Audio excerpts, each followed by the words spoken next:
YNABers. My name is Jesse Meekum, and this is podcast number 359, where we teach you 4 rules to help you stop living paycheck to paycheck, get out of debt, and save more money.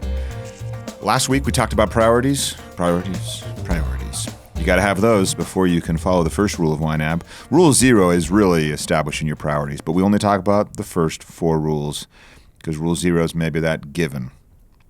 So I want to walk you through an example that we use, a little bit of a, I don't know what you call it. I confuse things like metaphor and analogy. I think analogy is what I'm going for here.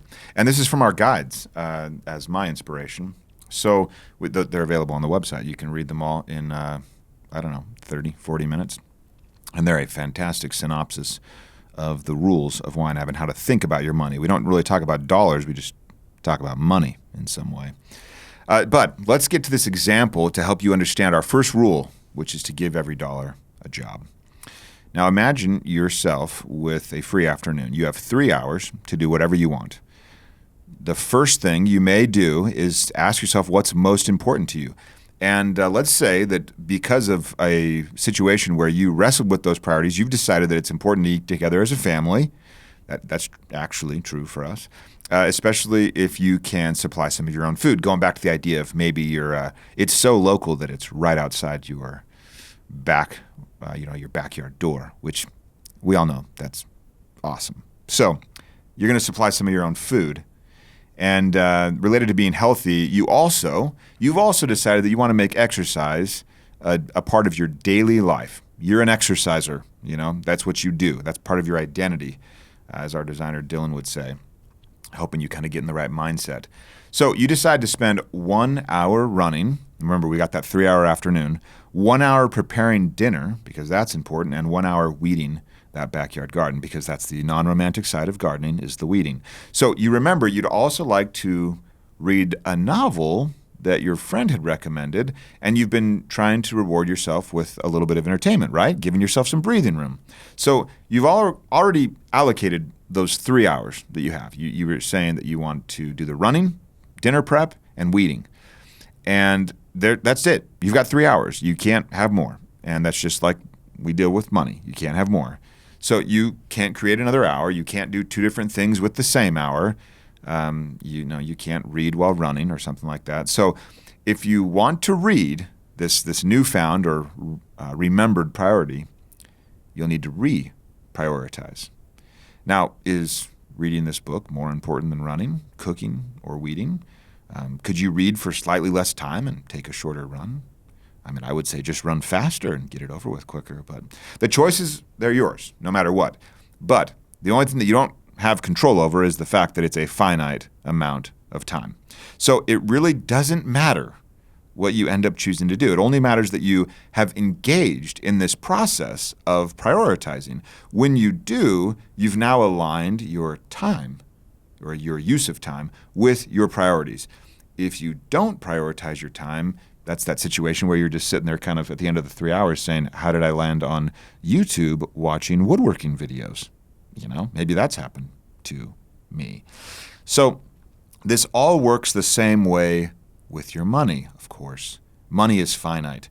No matter how much of it you have to prioritize where it goes.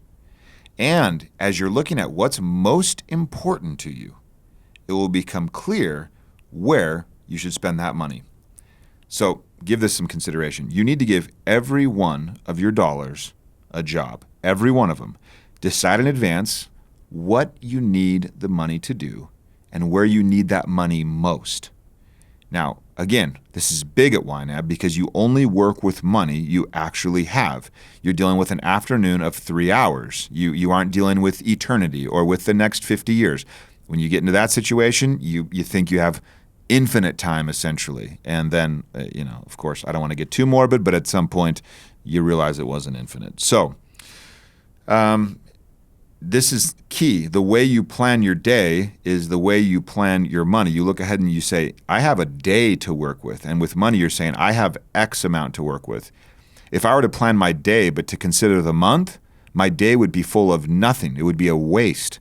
I wouldn't feel that it was important because I would always push off whatever I could do today, I would just push off to some other day in the month, and be kind of hand wavy about it.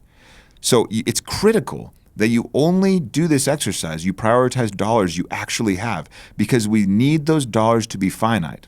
Now, I'm getting a little into the weeds here, but if you were to say, Jesse, I know how much I'm going to earn, I would say, I don't care, because I know how much time is in a day, and I know how much time is in a week. I know how much time is in a month, and I can even take that out really, really far.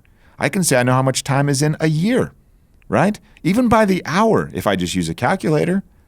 And you'll do the same thing with your salary. You'll say, well, I know how much I get with each paycheck. And then I could say, and kind of turn it on you, and I could say, well, then why don't you just extrapolate that whole thing out and plan for the entire year, down to the day, with every dollar? And it starts to feel kind of unwieldy. Well, that unwieldiness isn't necessarily manifested right away when you're looking at what you would earn, but I promise you it is there. You just don't feel it at the outset.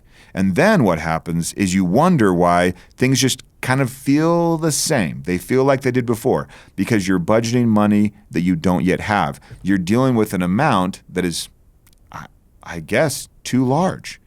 And if we can get you started with just a small amount, what do you have right now? You have a 3-hour afternoon, you have $1,000 in your bank account or whatever it may be. You can get your hands around the whole thing. And in order to prioritize effectively, you have to be able to get your hands and head around the whole unit that you're working with. And when I'm planning my day, but I'm trying to get my hands around a week, I don't do that well. Now, there is some room there, and we'll talk about that with Rule 2. But it's critical that you recognize that difference. You've got to be able to grasp the amount and not have it be moving on you, not have it be this moving target where, oh, we'll earn a little more, or, oh, but won't we get that check that comes in? That removes that finite feeling. And we need that there so that the priorities can be fleshed out. And I know I've talked a lot about that in the past with scarcity and how much we love scarcity here, and that's exactly what I'm talking about right now. So this is Rule 1. You give every dollar a job, and every one of those dollars are what you have on hand right now. When you get new money, you just repeat, and you follow the same thing again. Give every dollar a job. If you've fallen off the YNAB bandwagon, perhaps a little, and we all do, I have, okay? I'm like, oh my gosh, I haven't really engaged with the budget very lovingly of late, and we have to fix that. So it happens to everybody. If you find that you've fallen off the wagon a little bit, I want you just to go back to this exercise, maybe even do a fresh start where you just say, how much money do I have on hand? What does this money need to do? And just start again. You will feel clarity that you have lost. And we need that clarity in order to make sure that our money, with perfect confidence, is lining up exactly with our priorities. Until next time, follow YNAB's 4 rules, and you will win financially. You've never budgeted like this.